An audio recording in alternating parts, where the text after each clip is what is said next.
आपने प्रेम शुक्ला जी को सुना, अनुराग भदौरिया को सुना, वारिस पठान को सुना। हर आदमी अपने नेता और अपनी लाइन को डिफेंड कर रहा है। I want your analysis on it. Anant Vijay ji, Anant ji, Rahul ji and Vijay ji, all three of them please. Thank you. Ratnakar ji, आ रहा हूं आपके पास भी। देखिए, मैं तो राजनेताओं को सुनता रहता हूं और राजनेता अपनी राजनीति करते रहते हैं और राजनीति का मंच जहां उनको मिलता है वहां उनको करना भी चाहिए, उनका धर्म भी है, उनका पेशा भी है। लेकिन जिस प्रकार से की शब्दावली का प्रयोग किया जा रहा है, अगर आज के परिप्रेक्ष्य में मैं बोलूंगा तो कुछ लोगों को ये याद आ जाएगा कि मोदी जी ने चुनाव अभियान के दौरान क्या बोला था, मोदी ने इसके पहले क्या बोला था। उसके कुछ लोग उसके बाद शशि थरूर पे चले जाएंगे, उसके बाद सोनिया जी पे चले जाएंगे। बात अगर वर्तमान परिप्रेक्ष्य में करनी हो तो आज की बात की जानी चाहिए। और आज अखिलेश जी ने जो कहा, ये अयोध्या का राजा है, मुझे लगता है वो, मैं ये मान के चलता हूं वो उनसे स्लिप ऑफ टंग हो गया होगा, क्योंकि अखिलेश यादव ये नहीं कह सकते हैं प्रभु श्री राम के होते हुए कि अयोध्या के राजा अवधेश जी हैं।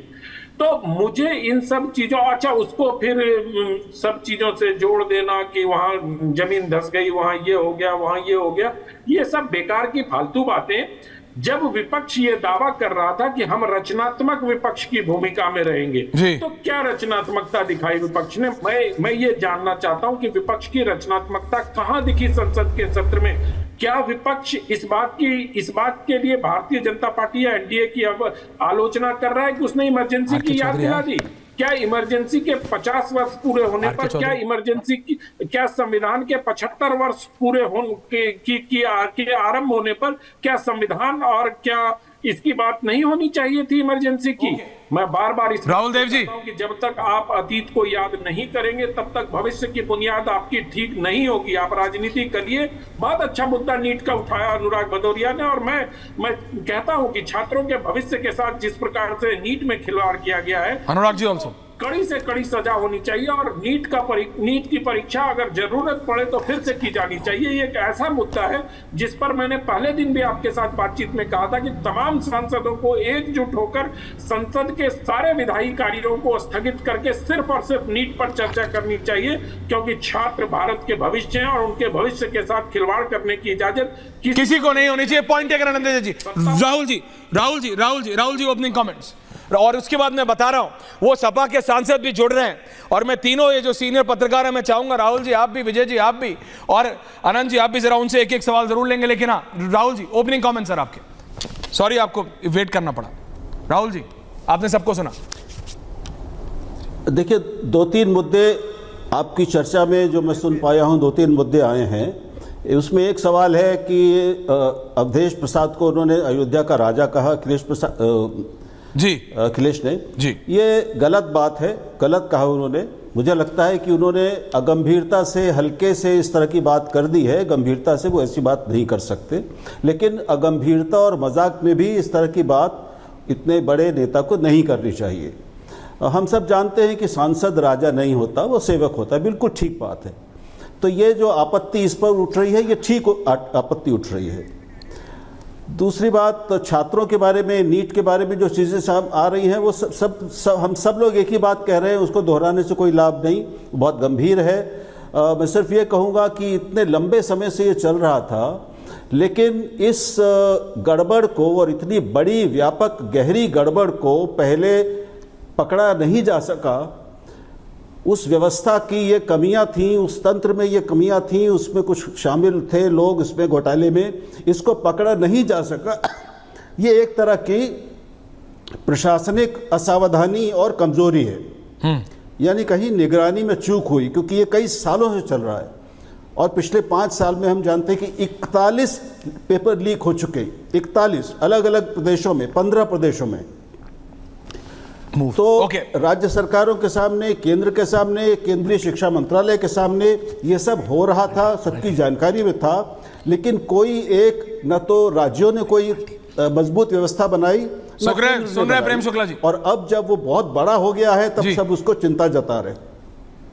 ओके विजय जी। तो तीसरी बात सर, तो पता नहीं सेंगोल की बात अभी आपकी चर्चा में आई है कि नहीं?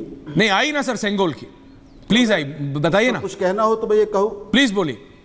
तो सेंगोल को जिस तरीके से लाया गया, वो एक हिंदू धार्मिक प्रतीक की स्थापना की पूरी सेंगोल विधि थी। Visuals please. उसके साथ साधु सन्यासी उसी वेश में आए हुए थे जी। मैं समझता हूं कि भारत जैसे बहुधर्मी देश में, जिसका संविधान और राज्य का सेंगोल तंत्र विजुअल्स, पंथ निरपेक्ष है, किसी एक पंथ के इतनी प्रमुखता संसद में नहीं करनी चाहिए, इससे बचा जाना चाहिए। तो ये अगर किया गया होता तो बेहतर होता। आखिर इससे पहले भी जब संसद रही है, जी। 75 साल देश चला है, बिना सेंगोल के चला है, तो क्या कोई राष्ट्रीयता नहीं थी भारत विजय में? जी। समस्या ये है ओके। कि जो ये प्रेम शुक्ला जी, विचारधारा है, इस समय सत्तारूढ़ विचारधारा है, वो ये मानती है कि हिंदुत्व ही राष्ट्रीयता है। मैं बहुत सारे लोग विपक्ष से सहमत नहीं हैं, मैं भी इससे सहमत नहीं हूँ। हिंदुत्व अलग चीज़ है, भारत की राष्ट्रीयता अलग चीज़ है। हम सब की राष्ट्रीयता भारतीय है, वो हिंदू राष्ट्रीयता नहीं है, ना वो मुस्लिम राष्ट्रीयता है। विजय इस त्रिवेदी अंतर जी। को अगर हम ध्यान नहीं रखेंगे और सत्ता ध्यान नहीं रखेगी सर। तो इससे नुकसान होगा। ओके विजय जी। ऐश्वर्या, राजनेताओं को जितना मैं समझता हूं उतना ही उलझता रहता हूं। उनको समझना बहुत मुश्किल काम है। बहुत मुश्किल है। और गेट एवरीवन ऑन इट। जो राजनेता कहते हैं उस बात को उसी तरह से ब्लैक एंड व्हाइट में लेना, ये और उलझन वाली बात है। अनुराग भदौरिया को तो बहुत ही हर मुश्किल है। राजनेता की एक बात एक मैसेज के साथ होती है। सर अयोध्या का राजा कहना अवधेश जी को वो गंभीर या ऐसे ही नहीं कह दिया अखिलेश जी ने, कुछ सोच के है ना, कुछ सोच के कहा। कुछ माइंड राजनेताओं को मैं बहुत गंभीर मानता हूं कि वो हर बात किसी न किसी मसले से, अखिलेश किसी विजुअल्स। बात से करते हैं। जब वो अयोध्या के राजा के तौर पे अवधेश जी को कहते हैं तो वो ये बताना चाहते हैं कि देखिए, भारतीय जनता पार्टी का पूरा कैंपेन अयोध्या को लेकर था जी। और वहां हमने उन्हें हरा दिया। तो ये जो जीत है उससे वो राजा बनते हैं, अयोध्या के राजा बनते हैं अवधेश जी। वो राजा किस सेंस में कह रहे हैं उसका मतलब राजा नहीं है, लेकिन वो एक जीत को अयोध्या में भारतीय जनता पार्टी की हार को एस्टेब्लिश करने के लिए जीत की बात करते हैं। जब सेंगोल की बात करते हैं आर.के. चौधरी साहब, तो वो सेंगोल की बात नहीं कर रहे हैं। आप देखिए 2024 की वो चुनाव की बात, वो संविधान की बात कर रहे हैं सेंगोल के माध्यम से। सेंगोल तो हो गया, पिछले साल आ गया था, 28 मई 2023 को आ गया था, उस पर जो चर्चा होनी थी हो गई थी। और जो राहुल जी कह रहे हैं उससे मैं सहमत नहीं हूँ, लेकिन मैं कह रहा हूँ सेंगोल की चर्चा क्यों आज हो रही है? क्योंकि संविधान की चर्चा करनी है। संविधान की चर्चा क्यों करनी है? क्योंकि 2024 के आम चुनावों में आपने भारतीय जनता पार्टी के नारे को एक नए तरीके से पेश किया जब 400 पार की बात हुई कि संविधान बदलेंगे ये, और संविधान बदलने के प्रेम शुक्ला जी सुन रहे हैं ना? नतीजे से उनको लगा कि एक बड़ा बहुमत मिला, जो भी हिस्सा बना विपक्ष का, वो एक बड़ी ताकत संविधान के नारे से मिली। तो आज ये मौका है कि सेंगोल के बहाने से फिर से संविधान को एस्टेब्लिश किया जाए, और वो उसका जवाब प्रेम शुक्ला जी की पार्टी ने दिया इमरजेंसी पर प्रस्ताव पारित करके। क्योंकि वो कह रहे हैं कि आप संविधान की बात कर रहे हैं, आपने तो संविधान बदला है, आप ही ने तो बदला क्या की है। संविधान के आर्टिकल 356 को सबसे ज्यादा यूज तो कांग्रेस ने। अनुराग जी आ रहा हूं, विजय जी को बात पूरी करने दीजिए। इमरजेंसी बारिश जी आ रहा हूं। ये पॉलिटिकल लीडर्स के हर बयान ओके।